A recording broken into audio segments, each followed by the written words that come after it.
কেমন আছেন আপনারা? এবারে আমার মার্কার, আমার নাম জানেন নাকি? আমার নাম আমজাদ হোসেন। আমি আপনাদের সাথে থেকে কাজ করতে চাই। আপনারা অনেকবার বঞ্চিত হয়েছেন, অধিকারের কথা বলতে চাইছেন, পারেন নাই। ইনশাআল্লাহ আগের মতো ওই ধরনের হবে না ইনশাআল্লাহ। যদি আল্লাহ চাহে তো আপনারা আমাকে ভোট দেন, আমি আপনাদের পাশে থাকবো, আপনাদের নিয়ে কাজ করবো। বিশ্বাস হয়? আমার কথা বিশ্বাস হয়?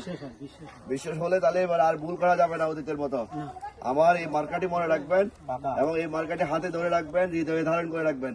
এই আরেকটা হাত পাকা দাও, আরেকটা দাও আছে মুরব্বী, এটা রাখবেন আপনি। আর সাথে সাথে চাষিদেরকেও বলবেন যেন এবার হাত পাকা ভোট দেয়। হ্যাঁ, এবার কিন্তু অন্য কোনো মার্কা নয়, এবার হাত পাকা হবে। এবার হাত পাকারই হবে জয়, অন্য কোনো মার্কা নয়, হাত পাকারই হবে জয় ইনশাআল্লাহ। চলো।